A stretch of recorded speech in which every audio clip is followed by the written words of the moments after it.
Hello dear student, मैं आज आप लोगों को चैप्टर 11 एक्सरसाइज 11.1 का क्वेश्चन नंबर 5 भी आपको इस वीडियो के माध्यम से बताऊंगा। मैंने आपका इसका ए सेक्शन पहले ही बता चुका हूं क्लास में।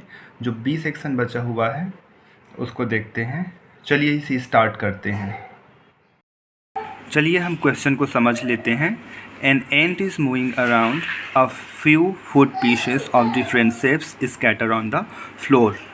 एक चींटी है जो घूम रहा है भोजन के कुछ टुकड़ों पर, जिनका आकार अलग अलग है, जो फर्श पर बिखरे पड़े हैं। हमें यह बताना है कि तीन जो पिक्चर दिए हैं उसमें चींटी को सबसे ज़्यादा किस में समय लगता है। हमें यह भी ध्यान रखना है कि जो सर्कल का सरकमफ्रेंस है उसको हम जो फार्मूला है 2πr से फाइंड आउट कर सकते हैं। तो चलिए देखते हैं बी सेक्शन।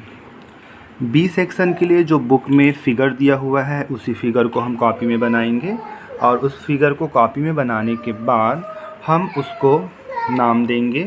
जैसे कि चींटी सबसे पहले यहाँ से आगे बढ़ेगा, उसका नाम ए, फिर वो यहाँ तक आएंगे एक कर्व बनाते हुए, उसका नाम बी, फिर वो सी पे चले जाएगा, फिर डी, और डी के बाद वापस वह ए पे आके रुक जाएगा। अब हम देखेंगे कि चींटी स्टेप बाय स्टेप कहाँ से कहाँ तक जाता है, और इस हिसाब से हम देखेंगे और लिखेंगे। यहाँ पर चींटी द्वारा जो डिस्टेंस कवर किया गया उसको हम लिखेंगे डिस्टेंस मूव्ड लिखेंगे, और देखते हैं कि वो सबसे पहले कहाँ जाता है। सबसे पहले आप देख रहे हैं कि आर्क ए से बी तक चींटी जाएगा, फिर वह जाएगा बी से सी तक, और उसके बाद चींटी सी से डी में चला जाएगा, और डी में जाने के बाद वह चींटी जो है डी से ए वापस उस जगह पर आ जाएगा। अब हमको ये बताना है कि एक चींटी के द्वारा कंप्लीट चला हुआ डिस्टेंस कितना है। यहाँ पर मैंने आर्क ए बी लिया है। ए बी का मतलब आप देख रहे हैं कि ये सेमी सर्कल है। कंप्लीट सर्कल में हमको पता है कि उसका सरकमफ्रेंस 2πr होता है, बट चूंकि यह सेमी सर्कल है और सेमी सर्कल का जो फार्मूला होता है, सेमी सर्कल का सरकमफ्रेंस का फार्मूला होता है πr होता है। ठीक है, इसको हमें सबसे पहले देखना है। उसके बाद हम बी से सी की जो दूरी है और उसके बीच का जो मेज़रमेंट है उसको देखते हैं। आप इस फिगर में देख सकते हैं बी से सी का जो डिस्टेंस है वो 1.5 है। उसके बाद सी से डी की जो दूरी है, सी से डी की जो दूरी वही होगी जो ए से बी की होगी, इसलिए हम देख सकते हैं यहाँ पर 2.8 आ जाएगा, प्लस डी से ई, चूँकि डी से ए जो है दिया नहीं है, पर हम देख सकते हैं इस फिगर में जो बी सी का मान होगा वही डी से ए का मान होगा, इसलिए हम यहाँ पर 1.5 करेंगे। अब हमें ये तो पता है कि पाई का मान जो होता है ऑलवेज 22/7 होता है। अब यहाँ पर इम्पॉर्टेंट बात यह है कि आर जो रेडियस है, जो त्रिज्या है, उसका वैल्यू क्या होगा। तो जैसे आप इस फिगर को देख रहे हैं, ये सेमी सर्कल है और सेमी सर्कल है, तो इस सेमी सर्कल को समझाने के लिए मैं आपको अलग से छोटा सा फिगर रफली बनाते हैं और समझने की कोशिश करते हैं। यहाँ पर हमारा जो फिगर है वो सेमी सर्कल है। यदि ये कंप्लीट सर्कल होता तो ऐसे बनता, और इसका जो डायमीटर है वो ऐसा है, ये आपके क्वेश्चन में दिया हुआ है, और ये कम्प्लीटली होता है 2.8 सेंटीमीटर क्वेश्चन के अनुसार। तो आप देख पा रहे हैं पूरा कंप्लीट जो सर्कल को दो भागों में डिवाइड करता है वो डायमीटर होता है, और जो डायमीटर है वो 2.8 है। हम जानते हैं कि जो रेडियस होता है, रेडियस जो होता है वह सेंटर से सरकमफ्रेंस तक जो दूरी होती है उसको हम रेडियस बोलते हैं, और दो रेडियस मिलाकर ही एक डायमीटर बनता है। तो आप देख रहे हैं 2.8 कंप्लीट है।